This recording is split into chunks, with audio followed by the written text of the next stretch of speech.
Buenas tardes, tengan todos ustedes. Es un gusto como presidente de la Academia Mexicana de Derecho estar materialmente dirigiendo el cierre de este Congreso Internacional de Independencia Judicial y Selección de Jueces y Magistrados, México y otros países ministros de altas cortes, que evidentemente tienen que ver con todos los sistemas democráticos. Y hoy nos acompaña un excelente amigo, un jurista de nuestra América Latina, nuestro amigo Henry Einer Izaza de Panamá. Mi querido Henry, pues comentarte que yo conociendo tu trayectoria, que nos ha tocado el gusto de coincidir en congresos internacionales y ahora vamos a coincidir pronto otra vez acá del lado de Costa Rica, pues te hemos designado como miembro honorario de la Academia. Me da mucho gusto, eres un hombre muy estudioso, muy comprometido con la democracia, muy comprometido con el Estado de Derecho. Y bueno, pues felicidades y bienvenido a la Academia, que ya es tu Academia, amigo. Muy bien, agradezco de una manera muy respetuosa y sobre todo de una manera académica, intelectual y jurídica la aceptación en la Academia Mexicana del Derecho. Es un honor y sobre todo realmente es un prestigio formar parte de este grupo de personas estudiosas del derecho, y muchas gracias por esa designación, la cual llevaremos siempre en nuestro corazón y en nuestros actos de nuestra vida profesional y académica.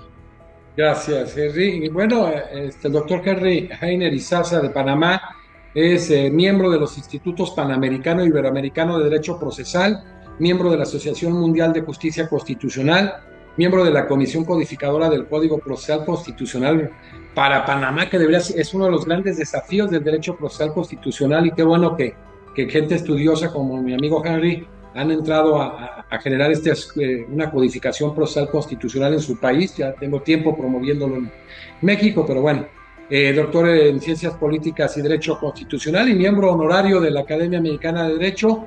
Pues bueno, con ustedes para el tema independencia judicial y selección de los ministros constitucionales de Panamá hacia un nuevo modelo de justicia constitucional para Panamá, una importante propuesta de un estudioso y un excelente doctrinista.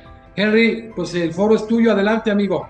En materia de derechos humanos y derechos fundamentales, el cambio real, el cambio duradero ocurre paso a paso. Ruth Bader Ginsburg, jueza de la Corte Suprema de los Estados Unidos, que en paz descanse. Muy buenas tardes a las autoridades y miembros de la Academia Mexicana del Derecho, a los colegas conferencistas, a los colegas abogados, a mi respetado amigo profesor José de Jesús Naveja Macías, coordinador de este evento, y a todos los que participan en este Congreso Internacional de Independencia Judicial y Selección de Magistrados Constitucionales. Mi agradecimiento a Dios, a los organizadores, por la deferencia de invitarme a participar en este congreso en homenaje a Cecilia Sosa Gómez. Felicitar a los organizadores, porque hoy se construye... También de Ricardo Lorenzetti, mi querido, son de los homenaje a los dos. Muy bien, y igualmente el profesor Ricardo Lorenzetti, y felicitar a los organizadores por contribuir a la construcción de una cultura jurídica tan necesaria en nuestros países latinoamericanos. El tema que voy a desarrollar lo hemos titulado Hacia un nuevo modelo de justicia constitucional para Panamá con mira a la independencia judicial. Hoy nos encontramos frente a un nuevo escenario, el tránsito del Estado legal al Estado constitucional y convencional de derecho. En los últimos años, este nuevo escenario en que se desarrolla el derecho en general se debe a una poderosa razón: el protagonismo de la Constitución política, el protagonismo de los tratados de derechos humanos como normas jurídicas en reemplazo de la norma legal. El principio de legalidad se replantea frente al principio de constitucionalidad y de convencionalidad. La Constitución y los tratados de derechos humanos se han convertido en omnipresente en todos los rincones del planeta derecho. Este peculiar contexto en que hoy se desenvuelve el derecho en general ha llevado a algunos juristas, como el profesor Riccardo Guastini de Italia, a alegar que hoy tenemos constituciones invasoras, entrometidas del derecho en general.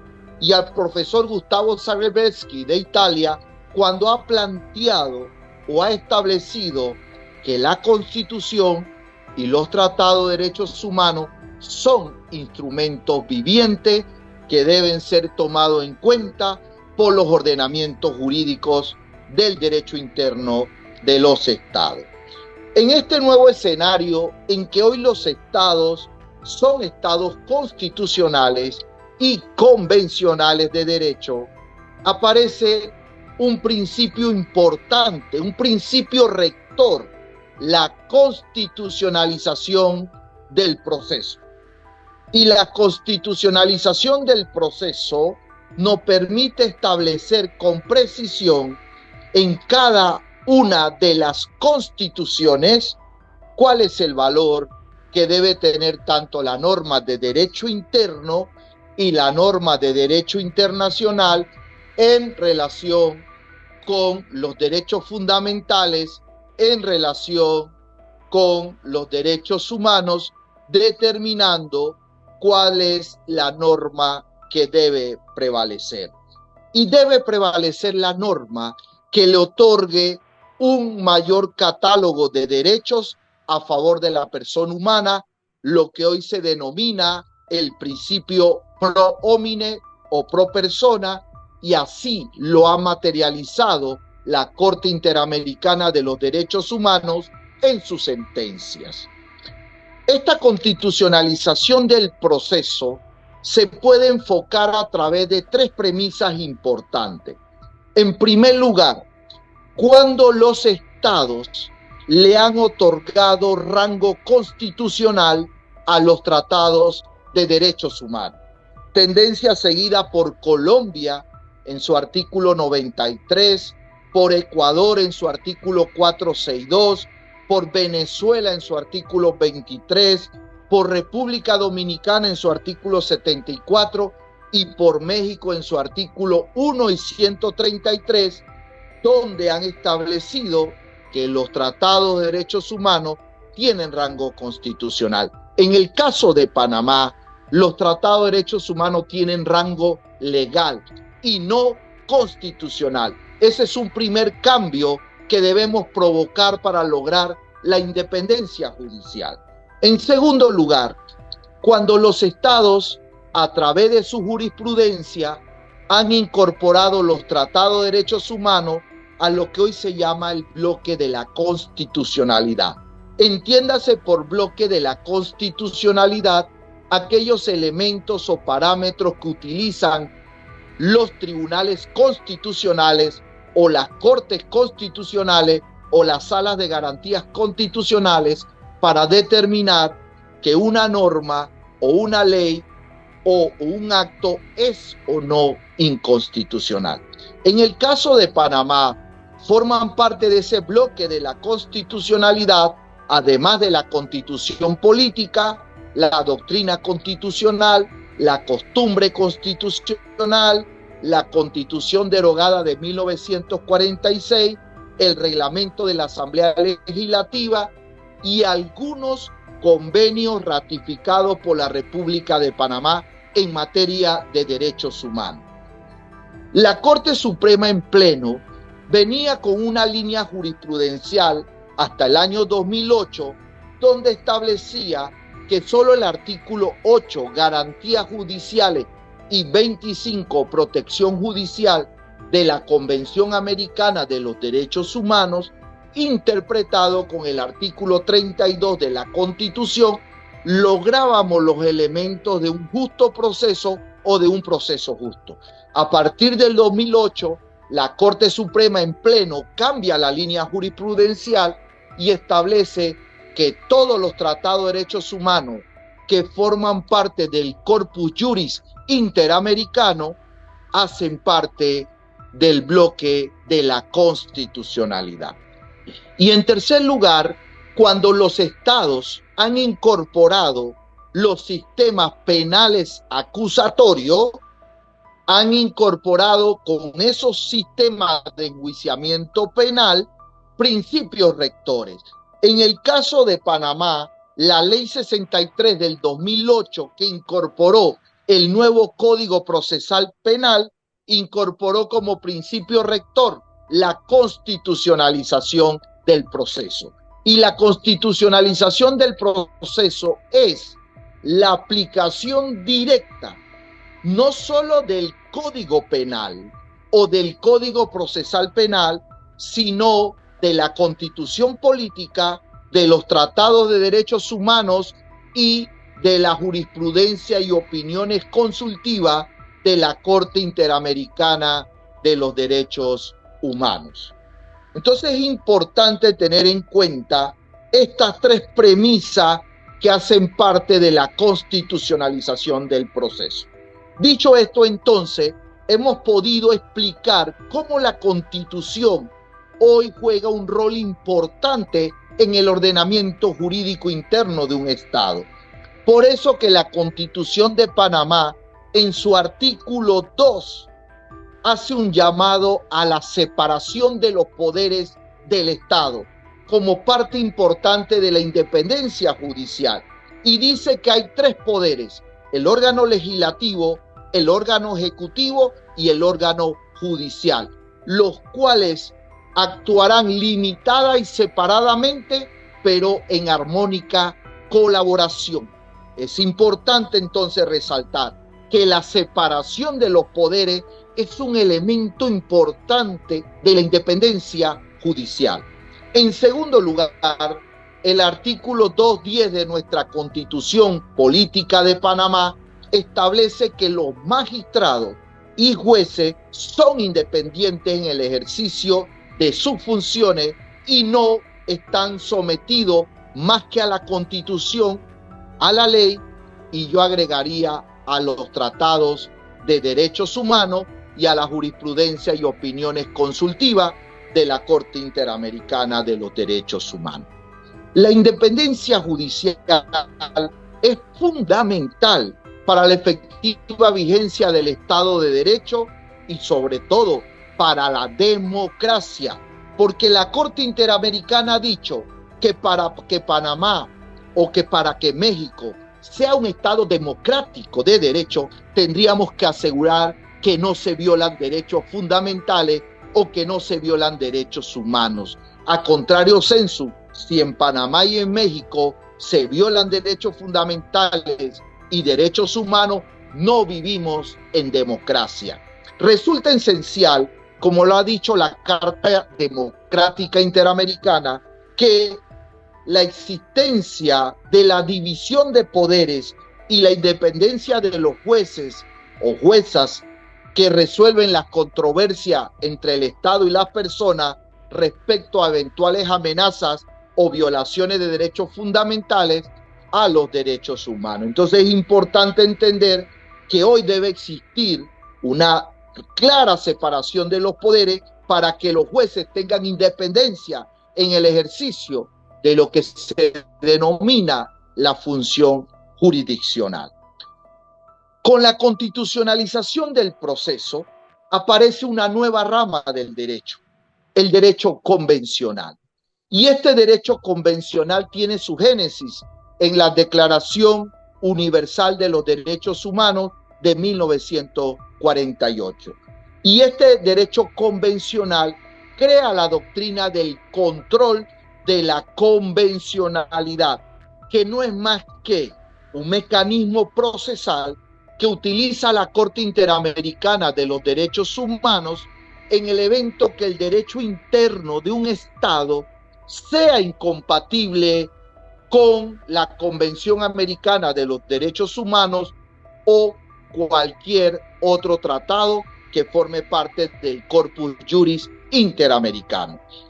Con el control de convencionalidad, lo que nosotros buscamos es un confrontamiento normativo entre el derecho interno del Estado y los tratados de derechos humanos, entre el derecho interno de los Estados y la jurisprudencia y las opiniones consultivas de la Corte Interamericana de los Derechos Humanos, para lograr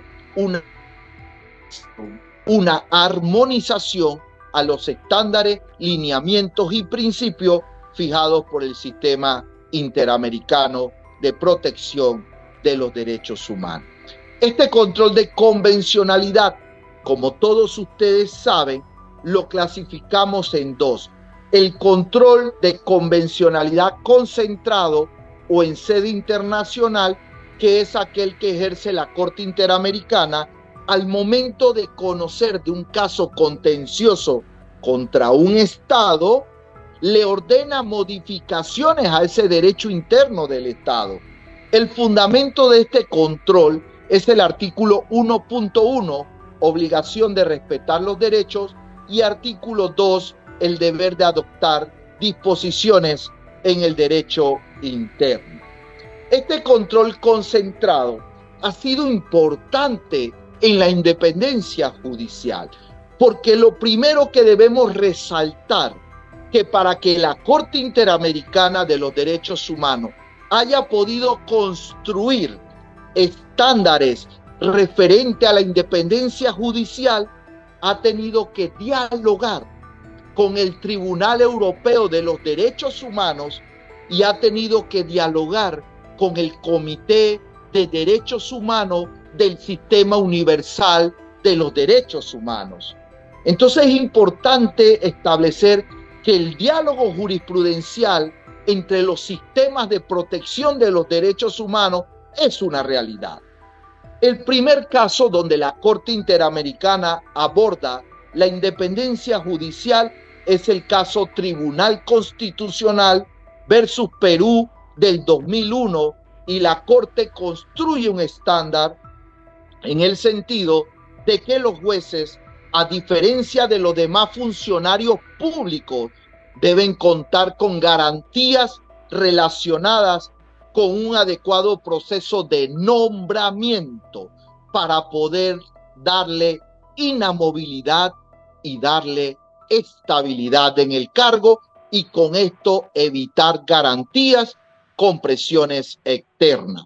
Es preciso que los objetivos principales que tiene la separación de los poderes como garantía es darle esa protección al juez para que pueda fallar sin la influencia de ningún aspecto externo o interno del propio órgano judicial.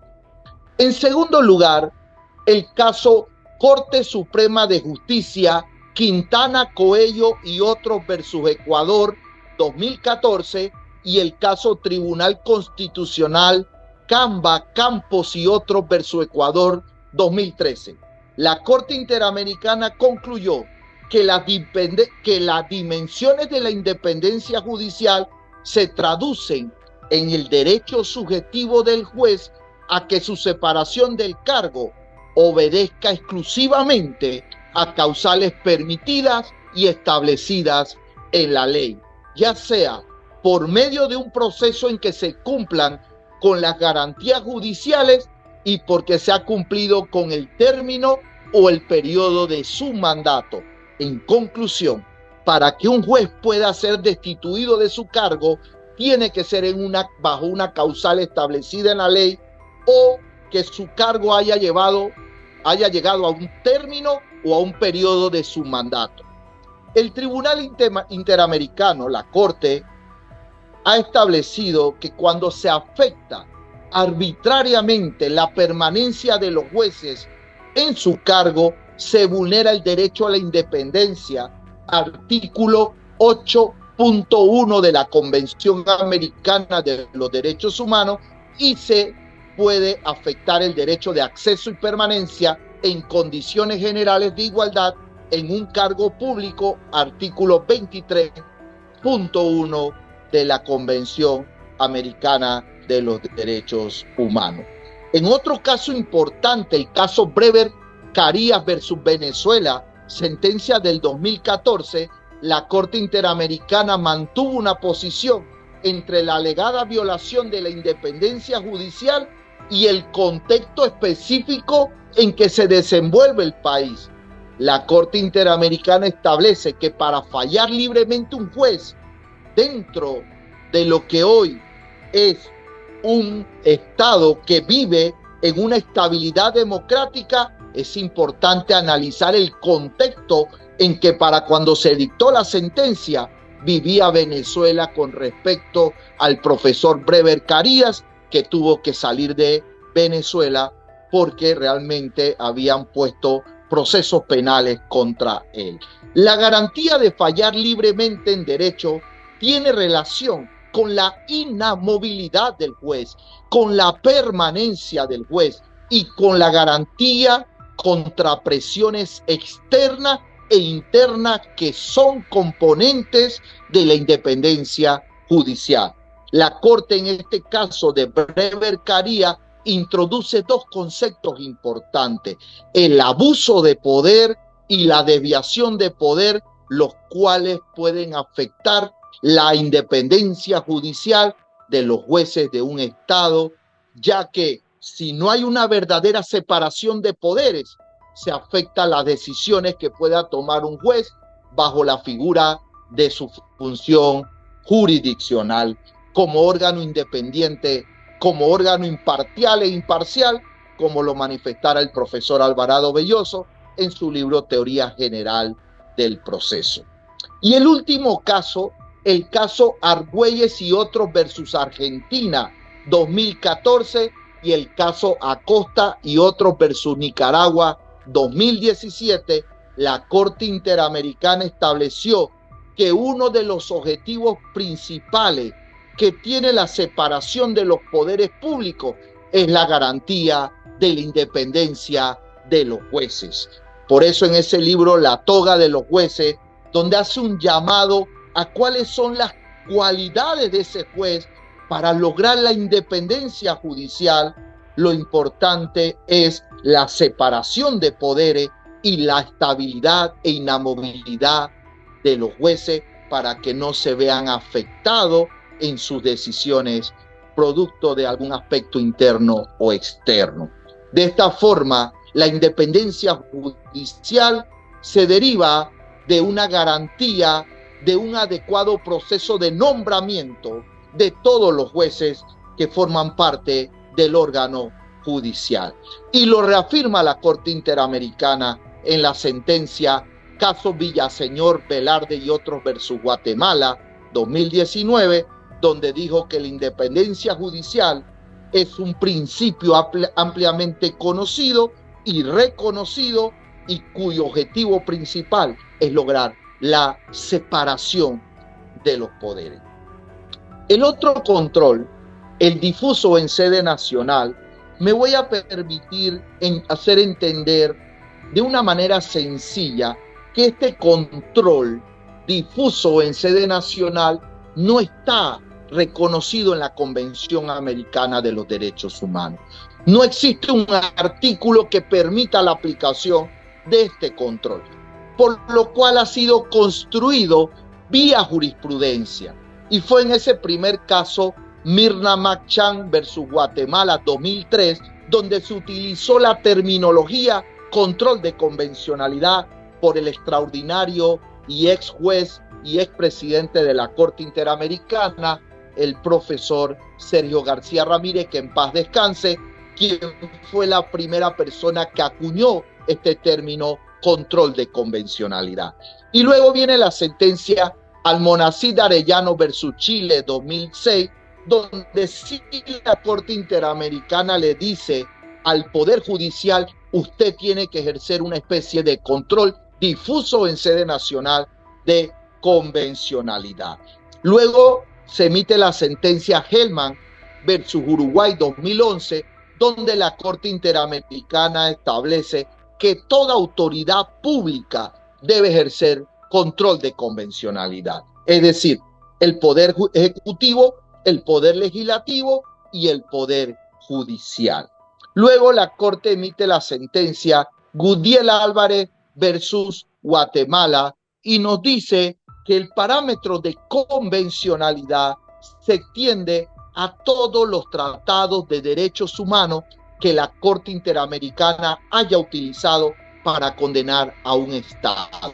Entiéndase bien, todos los tratados de derechos humanos hacen parte del parámetro de convencionalidad que haya utilizado la Corte Interamericana de los Derechos Humanos en su sentencia. Y finalmente el caso Liaquat Ali Alibux versus Surinam, sentencia del 2014.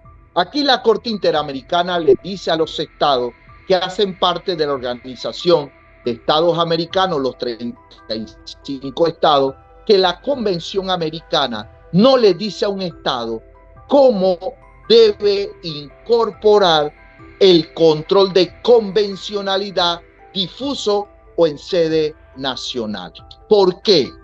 Porque la Corte Interamericana entiende que cada estado tiene un modelo de justicia constitucional diferente. Voy a mencionarlos rápidamente.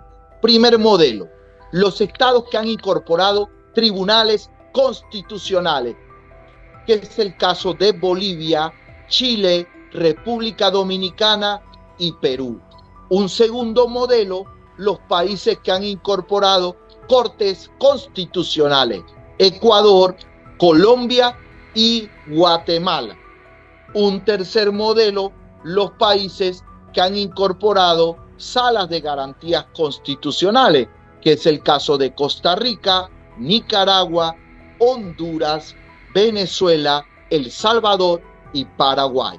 Un cuarto modelo, que es aquel que el máximo tribunal de justicia de un país ejerce el control de constitucionalidad concentrado, como es el caso de Argentina, Brasil, Uruguay, México y Panamá. Y un quinto modelo, que es aquellos países que han traspolado el modelo de justicia constitucional de los estados que lo han colonizado, que es el ejemplo de Trinidad y Tobago, que traspoló el modelo de Inglaterra, el ejemplo de Surinam, que traspoló el modelo holandés, la Guyana francesa traspoló el modelo francés, la Guyana holandesa traspoló el modelo holandés y Belice traspoló el modelo de Inglaterra. Entonces vemos que con fundamento en estos modelos tenemos que buscar como Estado cómo yo incorporo ese control de convencionalidad difuso o en sede nacional. Y como corolario, el último caso que cita la Corte, Garifuna Punta Piedra versus Honduras 2014, y nos dice que un Estado no solo debe tomar en cuenta los tratados de derechos humanos, sino la interpretación que se haga de ese tratado. En otras palabras, ¿cuándo se interpreta un tratado? Cuando la Corte emite una opinión consultiva. Por ende, las opiniones consultivas de la Corte son parte del control de convencionalidad. Y la Corte reafirma esta posición en la opinión consultiva 21-14, Derechos y Garantía de Niños y Niñas en el contexto de la migración, pedida por Brasil, Argentina, Uruguay y Paraguay, y dice que las opiniones consultivas son parte del control de convencionalidad. Hacen parte de esos parámetros, estándares y lineamientos que fija la Corte Interamericana a los estados. Ahora viene entonces la primera propuesta de mi conferencia. Si la Corte Interamericana nos dice a los estados, con fundamento en el modelo de justicia constitucional que usted tiene, Panamá, usted tiene que buscar cómo incorpora el control difuso en sede nacional de convencionalidad. Por eso yo considero que para lograr una verdadera independencia judicial debemos apostar a un nuevo modelo de justicia constitucional. Por eso que el Pacto de Estado por la Justicia en Panamá presentó un anteproyecto de acto constitucional para reformar la constitución política y plantea un artículo primero que dice así: son fines esenciales del Estado promover la vigencia y aplicación y respeto de los derechos humanos de todos los ciudadanos y de la comunidad, promover la prosperidad general y garantizar la efectividad de los principios, derechos y garantías y deberes consagrados en la Constitución, tratados y convenios internacionales.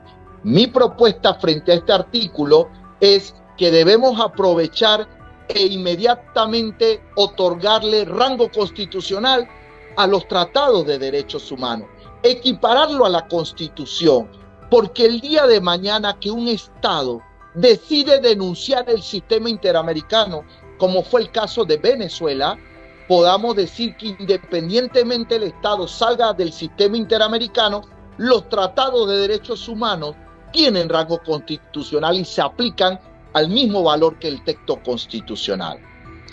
Entonces eso nos lleva a aquel gran debate entre el profesor Hans Kelsen y el profesor Carl Schmitt bajo la siguiente pregunta: ¿quién debe ser el guardián de la Constitución? Kelsen planteaba que la defensa de la Constitución debía estar en manos de un tribunal constitucional, pero independiente. Y decía Kelsen, ¿cómo logramos la independencia? Con juristas de trayectoria constitucional y la forma de cómo designamos a esos juristas. Carl Schmitt decía, la defensa de la Constitución debe ser asumida por el jefe de Estado. Y el único país que tiene el modelo de Carl Schmitt es el modelo del Consejo Constitucional francés, ¿no? Que plantea que esa defensa debe estar en manos del jefe de Estado, en este caso de algunas personas que hacen parte de todo lo que es el engranaje del Estado.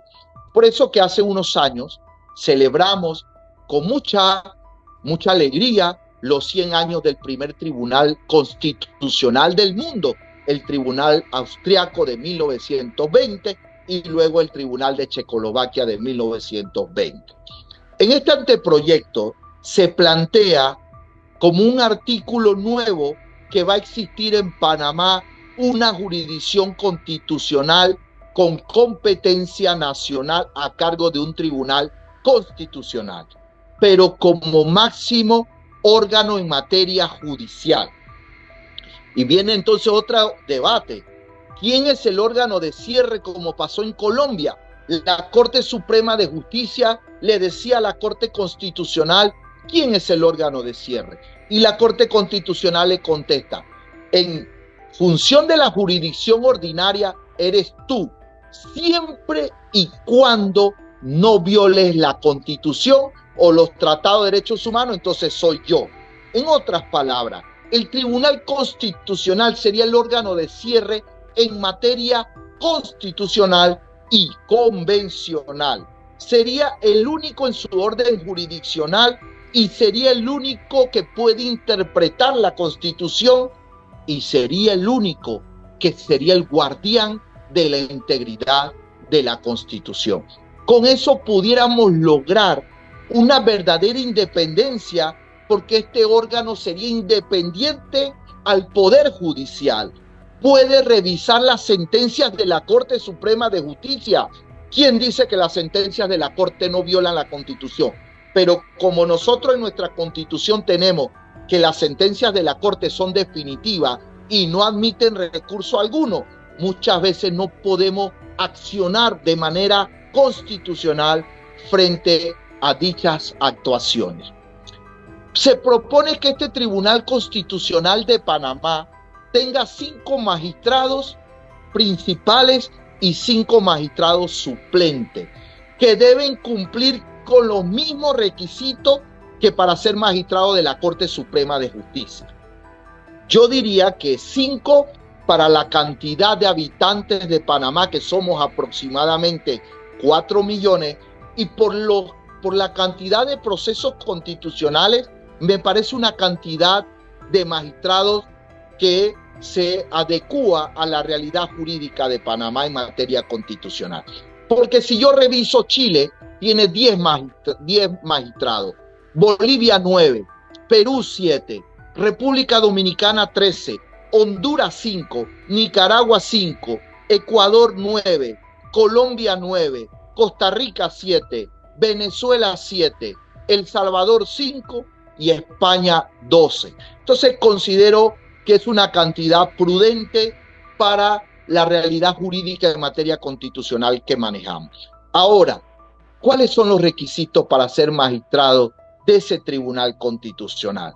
Si son los mismos que para ser magistrado de la Corte Suprema, ahora se propone ser panameño por nacimiento, eso no cambió. Haber cumplido 45 años de edad, antes era 35, la propuesta es 10 años más. Hallarse en pleno goce de los derechos civiles y políticos, ser graduado de Derecho y haber inscrito el título universitario en la oficina que la ley señale, 15 años en el ejercicio de la profesión de abogado, ya sea en cualquier institución, órgano judicial, ministerio público, defensoría del pueblo, tribunal o como profesor universitario. Antes era 10, ahora la propuesta es 15. Y el numeral 6, haber realizado estudios de especialización o experiencia profesional en temas afines al ejercicio del cargo o la sala correspondiente. Con este numeral yo no estoy de acuerdo. Mi propuesta es que un magistrado de un tribunal constitucional, para lograr una verdadera independencia judicial, debe tener posgrado, maestría o doctorado en materia constitucional o en derechos humanos o en temas afines. Haber realizado estudios no es suficiente, sino presentar un título universitario. Además, trayectoria en materia constitucional, ejecutoria en materia constitucional, que sea un jurista que no vaya a aprender a un tribunal constitucional, sino que vaya a aplicar la ley, la Constitución y los tratados de derechos humanos. Porque a diferencia de los otros magistrados, los magistrados de tribunales constitucionales se legitiman a través de su sentencia y hablan a través de sus fallos. Y además, la responsabilidad de un magistrado de tribunal constitucional es interpretar la norma más importante de un Estado, que es la Constitución, y además crear mayores catálogos de derechos fundamentales a favor de las personas humanas. ¿Qué elementos no se tomaron en cuenta para lograr esta independencia? Demostrar probidad y ética, tan importante que lo resalto como los mandamientos del gran jurista Eduardo Couture Echeverry, ¿no? Declaración ese magistrado y cómo salió, si los bienes son acorde al salario que él devengó en su cargo como magistrado del Tribunal Constitucional. Declaración de honorabilidad como lo pide Guatemala. Es importante que ese magistrado no entre cuestionado por ningún acto como profesional del derecho, porque si entra cuestionado puede en algún momento dado ser sujeto de amenaza, de extorsión de algún poder, y eso quebrantaría la independencia judicial. ¿Cómo se va a nombrar? Esto es importante porque uno de los elementos de la independencia judicial es quién designa ese magistrado de ese futuro Tribunal Constitucional.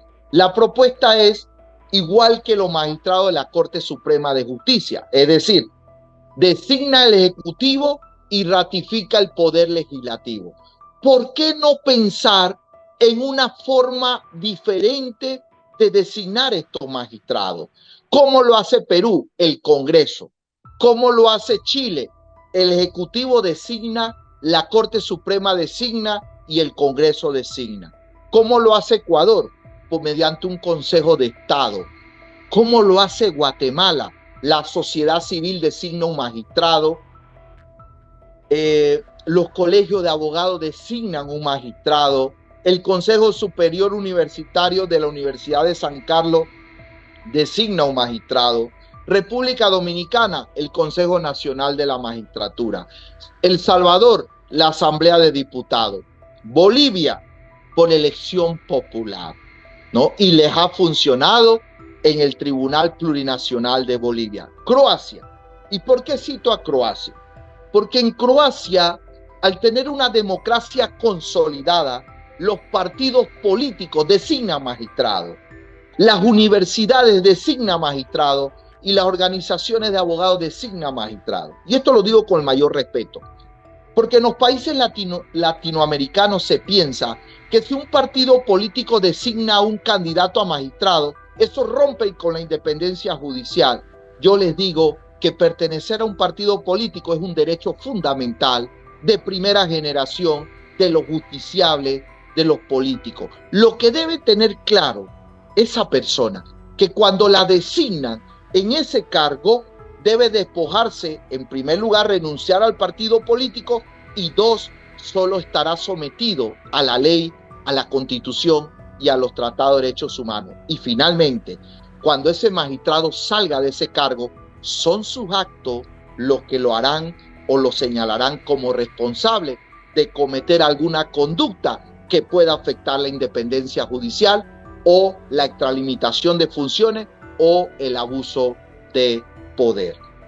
Y finalmente, las funciones. Este Tribunal Constitucional que se propone para Panamá conocerá de las garantías constitucionales objetivas, es decir, la acción de inconstitucionalidad, la consulta y advertencia de inconstitucionalidad y la objeción de inexequibilidad. Va a conocer o va a revisar las actuaciones en materia de amparo, es decir, que sería un tribunal de segunda instancia. Va a conocer la exequibilidad de los tratados de derechos humanos y de las leyes.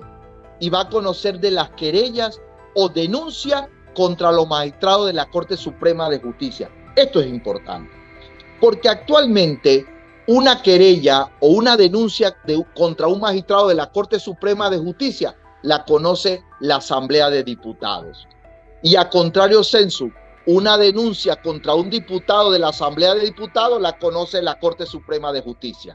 Ahí no hay una verdadera independencia judicial, porque son dos órganos del Estado que se investigan y que a la vez conocen de las denuncias contra el otro órgano.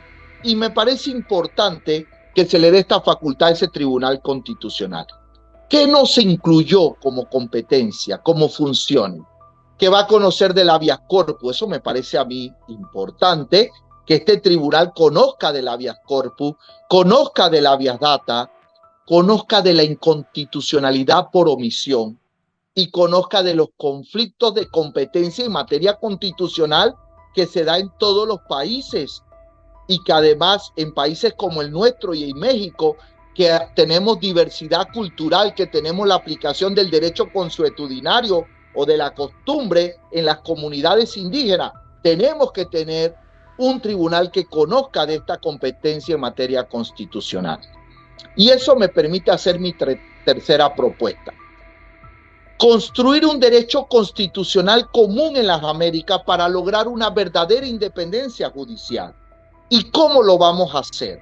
A partir del derecho convencional, a partir del control de convencionalidad, vamos a crear mayor catálogo de derechos a favor de la persona humana, los cuales permean el derecho interno de los estados, permean los sistemas constitucionales de los estados y nos permite lograr ese derecho constitucional común en los países de América, los cuales lograrían parámetros, lineamientos y principios para tener una verdadera independencia judicial.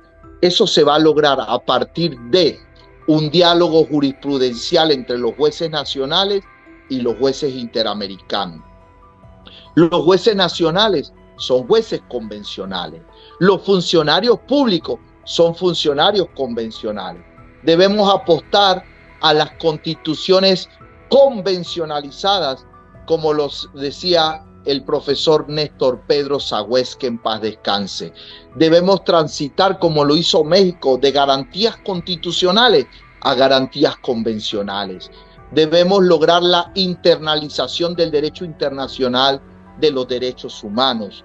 Debemos lograr la aplicación del principio a la dignidad humana, un principio importante, como lo decía la vicepresidenta de Colombia, Francia Márquez, el vivir sabroso, pero ella decía, el vivir sabroso es vivienda digna, educación digna, salud digna, y que realmente los ciudadanos crean en la administración de justicia.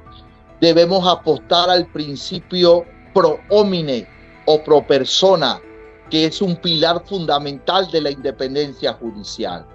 Debemos tratar de incorporar las doctrinas en materia de derechos humanos, como lo son el margen de apreciación, la concordancia práctica y las normas jus cogens, normas de imperativo cumplimiento creadas por el derecho internacional público que ningún Estado puede desconocer.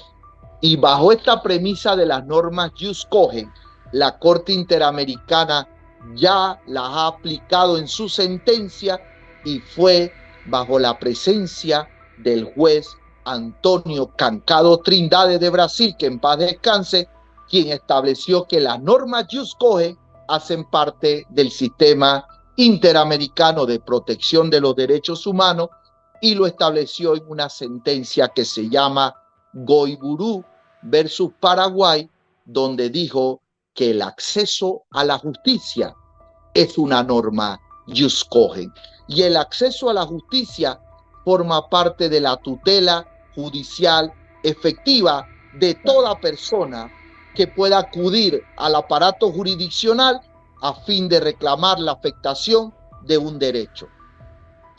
Debemos incorporar la tutela desde el contexto de Colombia. ¿Cómo Colombia ha podido lograr que la tutela sea una garantía de protección inmediata de los derechos fundamentales? Así lograríamos, como lo ha hecho Colombia, que todos los jueces sean jueces de tutela de derechos de rango constitucional, como lo tiene Alemania, un juez constitucional por cada distrito, ¿no? Por la importancia de la jurisdicción constitucional en lo que es la independencia judicial. Pero el verdadero cambio, apreciados amigos, apreciado auditorio, está en cada uno de ustedes, para que los derechos humanos y los derechos fundamentales dejen de ser un sueño, dejen de ser una utopía y se lleven a la práctica. Son ustedes los que hoy se deben transformar en verdaderos defensores en materia de derechos humanos y de derechos fundamentales a través de cada uno de los roles que cada uno desempeña, ya sea profesor, funcionario del Poder Judicial, funcionario del Ministerio Público, asesor legal o futuro profesional del derecho. La Constitución es un tema no solo de los abogados, es un tema de todos los ciudadanos. Y para lograr una verdadera independencia judicial, tenemos que lograr ciudadanos que conozcan la Constitución, ciudadanos que conozcan sus derechos fundamentales. Como lo dijo el profesor Peter Aberles, todos somos intérpretes de la Constitución. Y Aristóteles nos decía, la Constitución es el alma de un Estado y la independencia judicial es el pilar fundamental de todo Estado constitucional y convencional de derecho. Finalmente, cambiar el mundo, amigo Sancho, que no es locura ni utopía, sino justicia. Muchas gracias por haberme permitido desarrollar esta conferencia en honor a la independencia judicial como pilar fundamental de un Estado constitucional y convencional de derecho y de una correcta administración de justicia. Muchas gracias y bendiciones para todos. Gracias, cerramos. Muchas gracias, Henry. Extraordinaria conferencia.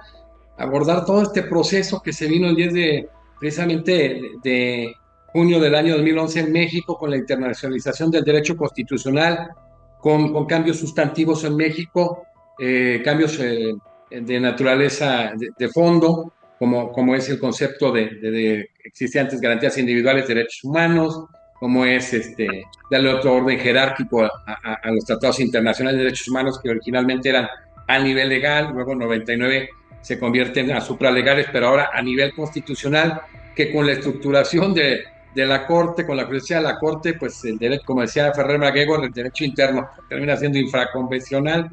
Y todo esto que abordas de manera tan importante, la Carta Democrática Interamericana, que pocos le dan la trascendencia que tiene, esta garantía de inamovilidad que es de cualquier ciudadano, pero también de los jueces, de no tener remoción, de no ser remociones arbitrarias, todo este bagaje de las sentencias a las que te vas, amigo, con tu talento, con tu profundo estudio. Ahora también, por ejemplo, unas sentencias en el caso Rico y Bayarri contra Argentina, el lápiz contra Venezuela, y ese que abordas tú de Alan Brever, a mí me emociona mucho porque me tocó trabajar con él en 2008 por una petición de gente de senadores en México, el amparo contra particulares para México, y todo lo que abordas del derecho difuso, este diálogo de fuentes.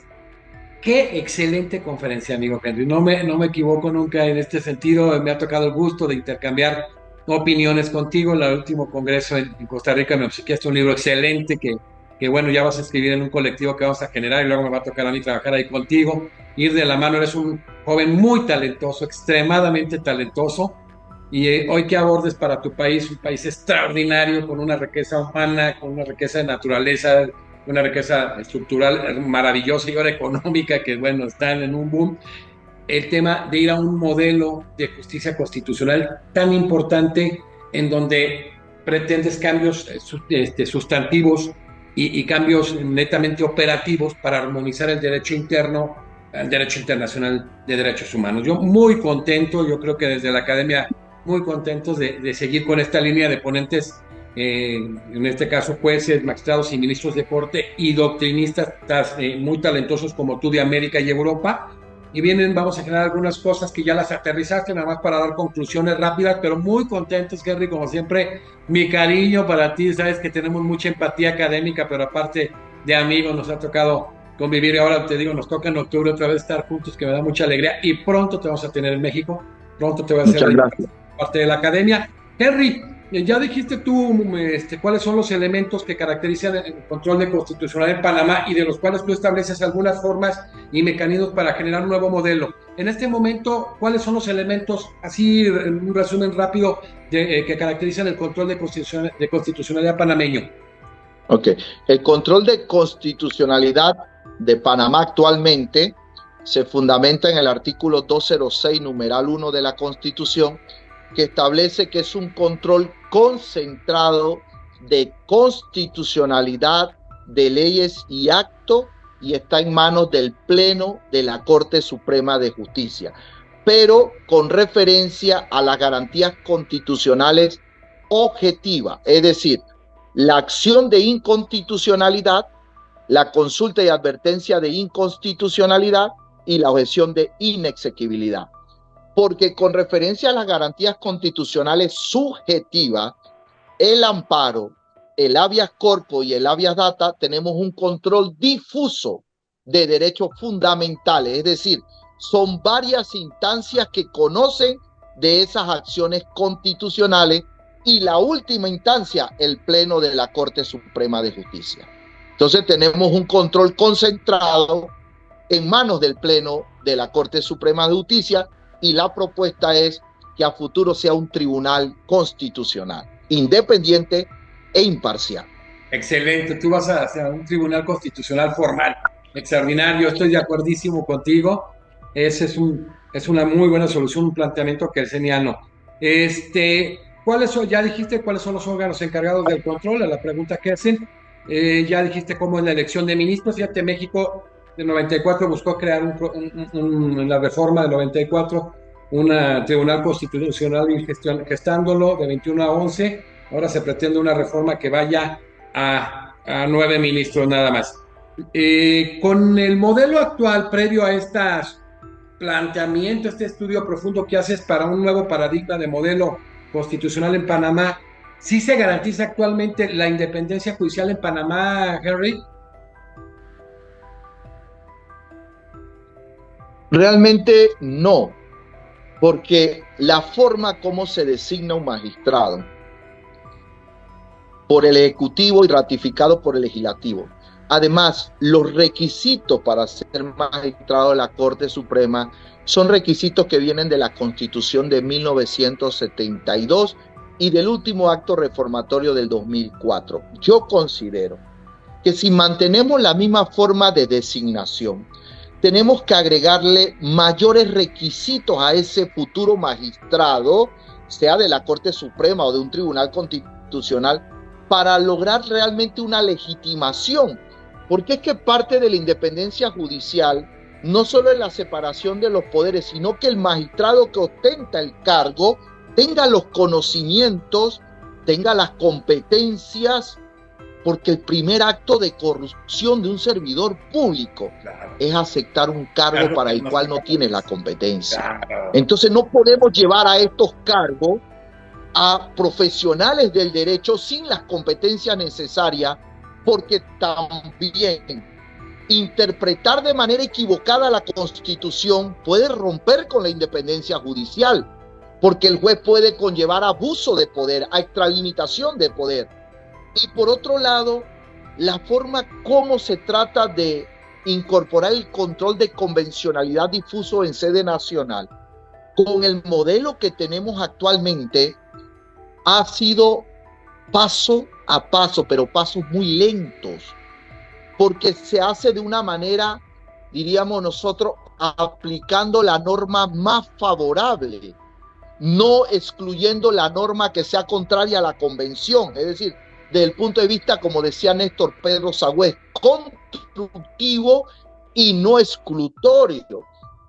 Porque el último libro que estamos sacando, que ya está en imprenta en Colombia, que lo hemos titulado El control de convencionalidad y su aplicación en Panamá, hacemos un estudio de 27 jurisprudencias de todos los tribunales de justicia de Panamá, donde se ha aplicado control difuso o en sede nacional de convencionalidad con base en el modelo que tenemos. Y hemos notado que ha sido una aplicación, para no decir muy sencilla, sino muy poco argumentativa. Nos hace falta que los jueces podamos lograr esa aplicación de una manera directa, y eso solo se lograría con un tribunal constitucional, creando líneas jurisprudenciales que los jueces ordinarios y los demás jueces de las diversas jurisdicciones apliquen al momento de administrar justicia. Interesante. Fíjate, ya abordaste como última de las últimas preguntas el tema de la elección popular del ministro, como lo tiene exclusivamente en América Latina el caso de Bolivia. El Tribunal Constitucional Plurinacional, estuvo con nosotros el expresidente, hoy todavía magistrado del tribunal, Flores Condorí, Petronilo Flores Condorí. Vimos que lo hicieron en su momento para legitimar, pero ha sido complicado la misma relación con los poderes y la percepción ciudadana. Acaba de estar Jorge Chediak, 3 veces presidente de la Suprema Corte de Justicia del Uruguay, que tiene a nivel de las Américas el máximo nivel de institucionalidad. Ya han pasado ministros de todas las Cortes de América Latina. Y bueno, es lo interesante en este pluralismo, en esta diversidad de ideas, en este construir, donde todos pues, han comentado que sí se afectaría la independencia judicial. Fue bien interesante tu planteamiento en decir, bueno, es que todos tenemos ahora sí que un marco ideológico, todos estamos inmersos, pero pues ahí le corresponde a cada quien y tiene que haber mecanismos precisamente y controles para con ellos. En este caso, ¿tú sí consideras que una reforma que pudiera llevar hacia la elección de los jueces, magistrados o ministros de altas cortes no afectaría el que fuera una elección popular la independencia judicial?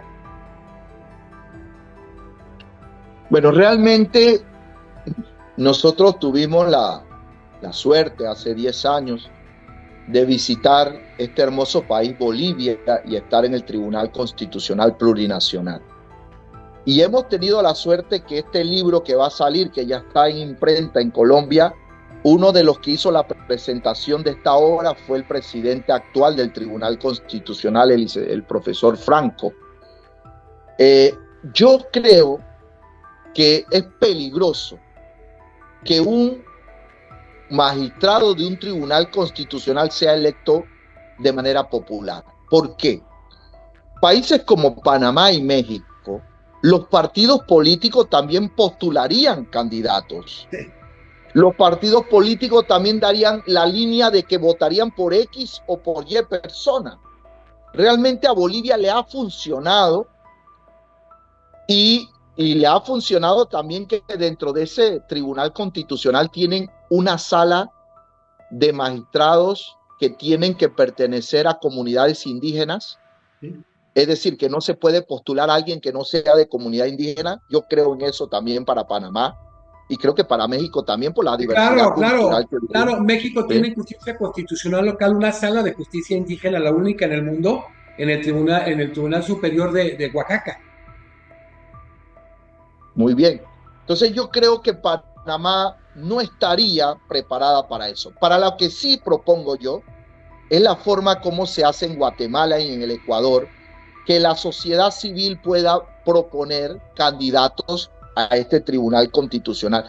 Pero hablo de la sociedad civil organizada, hablo de los colegios de abogados, sí, hablo de las asociaciones de abogados como la asociación que usted dignamente... Sí, cumpliéndose los requisitos que tú abordaste inteligentemente para el proceso de selección, sí, claro.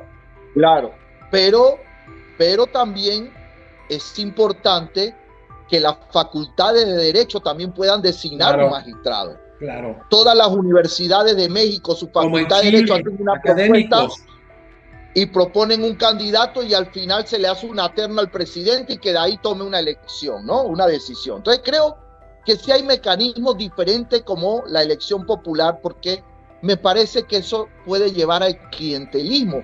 Porque yo me pongo a pensar, totalmente de acuerdo, candidato a Tribunal Constitucional de Panamá buscando votos, ofreciendo dádivas, ya rompo con la independencia judicial, porque la forma como llegué, tuve que proponer o ofertar algo, y creo que ese no es el mecanismo que puede funcionar para nosotros. Entonces yo creo que es importante resaltar eso, o tener un consejo de la magistratura o un consejo de Estado compuesto por varios ciudadanos distinguidos de varios gremios, y que de ahí salga entonces la propuesta de un magistrado. Así lo decía el profesor Paul Enrique Franco en su presentación, la importancia de que cada país busque un mecanismo de designación acorde a su realidad política, acorde a su costumbre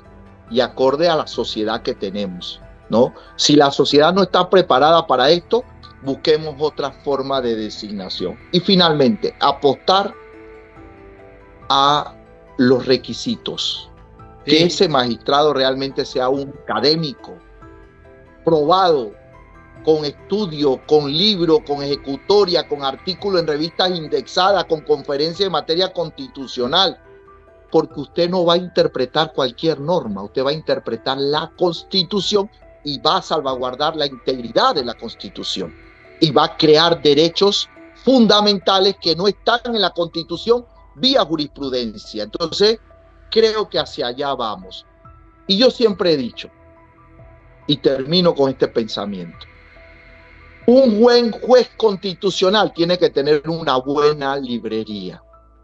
Y uno deja de enseñar cuando uno deja de aprender. A este cargo no se puede ir a aprender. Y a este cargo se va a aplicar derecho, Constitución y Tratado de Derechos Humanos. Y eso es importante que lo tengamos claro como parte de esa independencia judicial, de llevar a los mejores a la administración de justicia. Pero esto también va de la mano de ¿qué? De un presupuesto acorde para el órgano judicial, buenos salarios para los jueces, para que el juez, como decía, el alma de los jueces o el alma de la toga, ese juez solo se dedica a administrar justicia y no se preocupe por otros temas, como es la educación de sus hijos, como es pagar el carro, sino que tengan salarios dignos No. de un buen juez para que administre una correcta administración de justicia. Gracias. Mira, es como cuando generó don Héctor Fitzamudio el derecho constitucional procesal, que hablaba todo este tema de la inamovilidad, de las percepciones, de la remuneración, pues, de la responsabilidad. Todos aspectos importantísimos y que hoy abordas. Y cerrando lo que sea de don Sergio García Ramírez Paz de Escase, que era miembro de la Academia Mexicana de Derecho, ahora que hablaste de toda esta manera en que se construye pretorianamente el control difuso, a partir de ese caso Machan que tú abordaste, Tibi, Vargas Areco, ese fue, y pretorianamente, de manera colegiada, en su oportunidad, en esa sentencia contra Chile, en Monacita de Llano, y donde ya se hace vinculante en el trabajador Estado contra Perú. Don Sergio, tú que abordaste este caso, Hellman, en sobremesa varias ocasiones, discutíamos porque él decía, yo no le quería llamar control de convencionalidad, que viene de la doctrina de Francia, la construcción que se hace en Francia, en la Corte de Casación, en la Corte Constitucional, en los 70s, 80s, quería llamarle control de internacionalidad o juridicidad, porque no quería que esto fuera más allá del Poder Judicial, como si en el caso Hellman, que tú lo dijiste atinadamente, donde todos los órganos del Estado están vinculados. Pero qué interesante esta lluvia de ideas. Henry, a ver si ahora lo vas a presentar y presentamos paralelamente, yo creo, el libro allá en Costa Rica, y luego hacemos algo en Panamá, y luego hacemos algo acá en México, pero es un gusto tenerte como activo, mi querido Henry, un gusto que seas miembro honorario, muy contentos, de verdad eres un hombre muy, muy estudioso, eres un hombre que profundizas y que sobre todo aparte de esto propones, o sea, creativo, que podemos quedarnos en la etapa de estudiar y tener millones de conocimientos, pero no aportamos nada. Y tú estás aportando, lo hiciste en el Código Procesal Constitucional, que es un tema importantísimo, que desde Sergio Díaz Ricci, el tucumano, en ese código del tucumano, y luego ya el peruano, y lo que se ha venido gestando, tú trabajaste en algo que debería ser obligatorio en nuestros países, en estas codificaciones, y ahora trabajas en el modelo de justicia constitucional para Panamá, bien joven, que estás bien chavo, me da mucho orgullo, amigo, estamos muy de cerca construyendo, por ahí vamos a hacer algunas mesas, ya platicaremos, nos veremos en físico, reitero, muy pronto en Costa Rica, muy pronto en México, te voy a hacer la invitación, y luego nos vemos en Panamá. Voy a estar 2 minutos fuera del aire con mi amigo Henry Heiner antes de despedirlo. Henry, pues qué gusto que estés y que hayas estado en este congreso tan importante que ha dado luces en un análisis de derecho global, de derecho comparado, que da sobre todo, tiene una gran trascendencia ver las fortalezas y debilidades en nuestra justicia constitucional, en nuestra magistratura constitucional, en nuestra jurisdicción constitucional, y bueno, seguirte teniendo precisamente en el análisis de temas de naturaleza constitucional y procesal constitucional, y obviamente de derecho internacional de derechos humanos. Muy bien, bueno, muchas gracias por la invitación a este extraordinario congreso.